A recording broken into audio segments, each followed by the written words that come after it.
Hi guys, welcome to Cars with Big Boy Trev. My name is Big Boy Trev, and today I'm at the home of Volkswagen at CFR Motors Kenya, formerly known as DTW. If you don't know, there was a merger and now they're one big family. But the reason why I'm here is basically to give you an account of my trip to South Africa. So why did I go to South Africa? Volkswagen South Africa and Sub-Saharan Africa invited yours truly to literally go down and see their operations, number one, and number two, give us a lowdown on their plan to attack the Sub-Saharan Africa market, which is very critical. So the first thing when we landed in South Africa was to visit the National Sales Office in Sandton. And of course, the gentleman there called Thomas Mills. He's the director of the National Sales Office. Basically, Thomas is in charge of sales across South Africa and Sub-Saharan Africa, and he had a brief description. He had a presentation to give us, and because we were many journalists from Sub-Saharan Africa, from Kenya, Ghana, Zimbabwe, Senegal, Cote d'Ivoire, we were like a whole bunch of people. We had a chance to literally just pick his mind on Volkswagen's plans on literally conquering the region of Sub-Saharan Africa. And the first thing that I did note is the fact that Volkswagen actually has its eyes on 5 key countries. So on the East Coast, where we are, is Kenya. Number 2 is Rwanda. Number 3 is Ghana. Number 4, Cote d'Ivoire. And of course, we have other countries that are coming up very, very soon. And the reason why they're actually looking at these countries is the fact that there's a lot of potential. Volkswagen sees Sub-Saharan Africa as the next frontier as far as vehicle sales are concerned. We are truly a continent with a lot of potential, and actually Volkswagen is riding on that wave to ensure that they're able to push as many Volkswagens as possible in the region. Now, closer home, Volkswagen actually sees this market as a very big market, as the biggest and most important market for them in Sub-Saharan Africa. Why? Because Kenya has a potential of 350,000 vehicle sales yearly by 2025. Well, obviously because of COVID, you can push that to about 2 years, 2027. So that presents a good opportunity for Volkswagen to literally come into the market and dominate it quite easily. Now, apart from that, we have a lot of investment. So they have actually set up plants across these countries, either through partner CFO and their own. So in Kenya, it's under CFO, Rwanda as well, Ghana, and then also we have other Cote d'Ivoire and Ivory Coast are also part and parcel of the whole master plan for Volkswagen domination into the Sub-Saharan markets. Now, apart from that, we had a chance also to see the different aspects, the different products that are available for the region, and of course what is being assembled in Kenya. Forgive me, sorry for that. So we had a chance to see the different products that are available within this 5 in Kenya. In Kenya, we do have number 1, the Volkswagen Polo Vivo, which we reviewed on Cars with Big Boy Trev. In case you missed, check out the link on the description. Number 2, we also have the Tiguan, which is hugely popular in the country. Number 3, they have actually begun assembling the Touareg, the Big Daddy. That one also is being assembled in Kenya. You have the Caddy, and of course you have the Transporter, which is coming very, very soon into our markets. Matters are also different in Rwanda. They assemble the Terramont, but it's ending production. They're doing the Polo, and of course they're also introducing other products for that specific region, because Rwanda for them is a test country where they can actually test different products because it's a smaller country and they're able to utilize more as far as gaining the African mindset. Now, Ghana as well, they also do the Tiguan, they do the Polo, and many other products. Cote d'Ivoire, they're actually doing, there's a bike company that's coming, that's under Volkswagen, also planning to do that, and many other products. Apart from that, they also retail the Amarok, the Transporter, the Caddy. Your typical Volkswagen lineup is actually being sold across these regions. Now, apart from that, on the National Sales Office, we also did understand the fact that fuel is a big factor when it comes to pushing out products into the region. So in Kenya, we are quite lucky enough to have Euro 6 kind of fuel. That's why we have the Tiguan that's being assembled here and many new products. But in other regions in Sub-Saharan Africa, they're stuck to Euro 3 and 4. So that limits the ability for them to build more advanced products for the region. But of course, that now comes into a holistic approach. It brings you to the next topic, the automotive, national automotive program, or how Volkswagen will put it is the national automotive policy.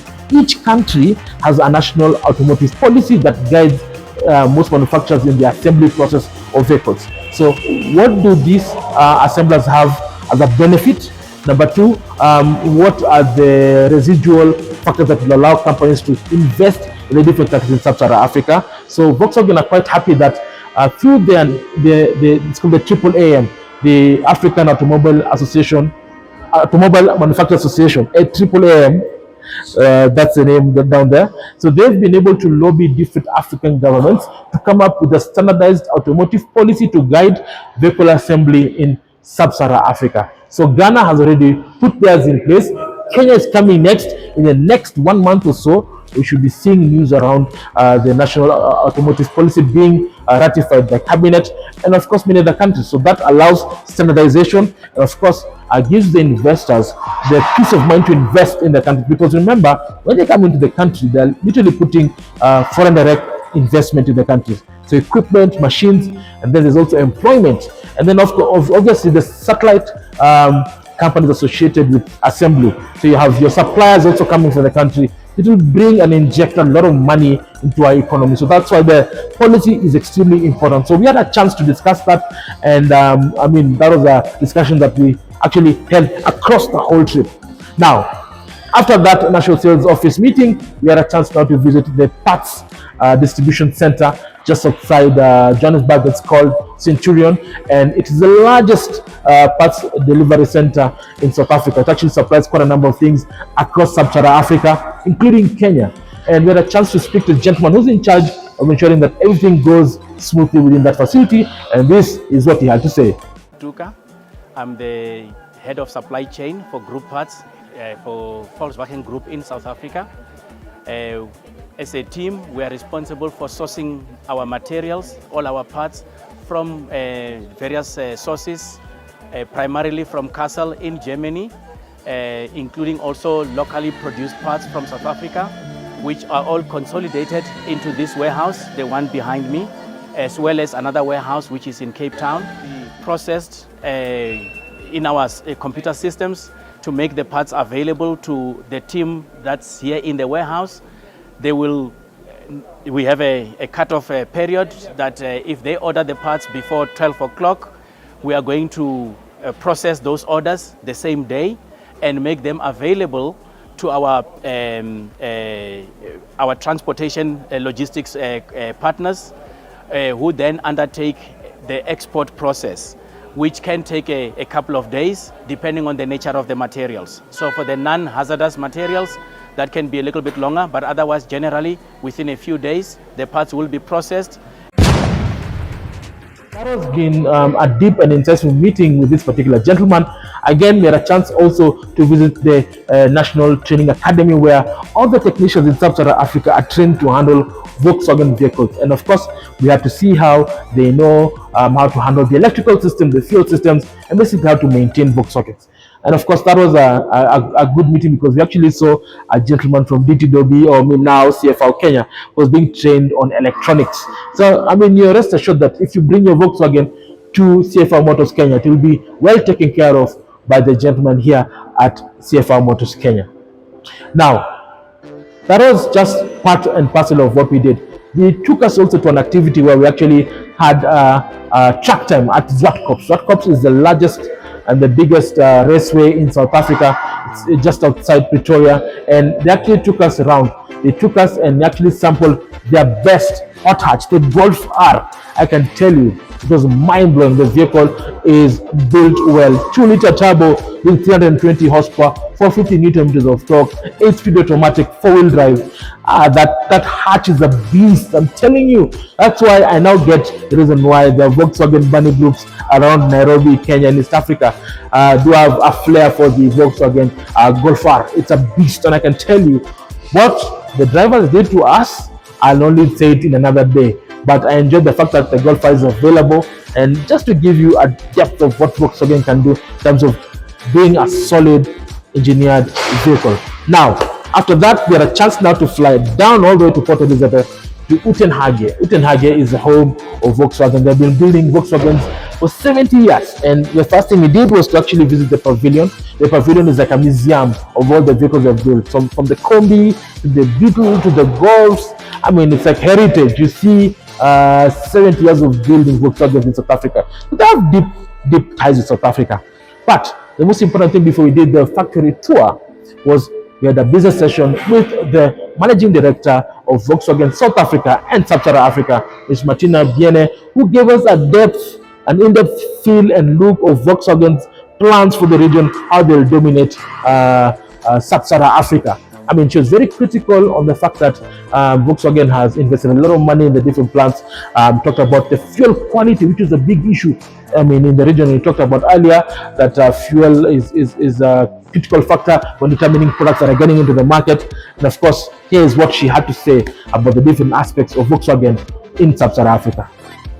In general, the main driver is the African Continental Free Trade Agreement and the huge opportunity it provides if implemented correctly, let's say, or in the different countries, which is basically a free trade zone of 54 countries if everybody signs the agreement and rectifies it in the country. And for us as Volkswagen, but also for other manufacturers, Sub-Saharan Africa somehow is the last frontier in terms of new car automotive industry. So we'll see a huge opportunity with this free trade agreement, with a growing population, with a growing GDP in many countries in Africa, and with currently a very low new car market, that this will rise, hopefully skyrocket in the next 5 to 10 years, and we want to be part of it. Definitely. So one of the important things is that the African countries collaborate. I think collaboration first happens within regions, let's say region Western Africa, region Eastern Africa, region Southern Africa, Northern Africa, and at the very final stage, of course, within the whole of Africa. But it's definitely about collaboration, because it's all in automotive industry. It's all about economies of scale, and it's all about a huge amount of, in this case, new cars. So if countries join forces in creating this new car demand, in allowing exports, but also in finding a space for everybody in the automotive value chain to contribute, so that everybody gets a fair share of this automotive industry to come, that will be a huge opportunity. But definitely it needs collaboration between countries or regions to facilitate that growth. After that, it was time for us to literally visit the plant. The plant at Utenhage assembles the Polo and the Polo GTI. It supplies the globe with that product. And I can tell you, it's highly mechanized. 70% robot, 30% human interaction. And I can tell you, they produce 700 vehicles daily. 700, that's not a small number. Now, obviously, we were taken around the whole factory setting and the tour from where they received the products that are used in building this particular Polo GTI and the Polo Standard. And of course, now from the stamping area where they literally stamp the metal and the sheets into different car parts, from the body panels, the boot, the bumpers, everything. It's all done in one place. And then the vehicle now is glued and riveted to form the chassis. The chassis now is where now they add the different parts, the different layers of the vehicle, so the body panels, the doors, the pillars, so to make it look like a car. Then the vehicle is taken to an electrolysis bit, where it is actually taken into a mixture where it is anodized to prevent rusting.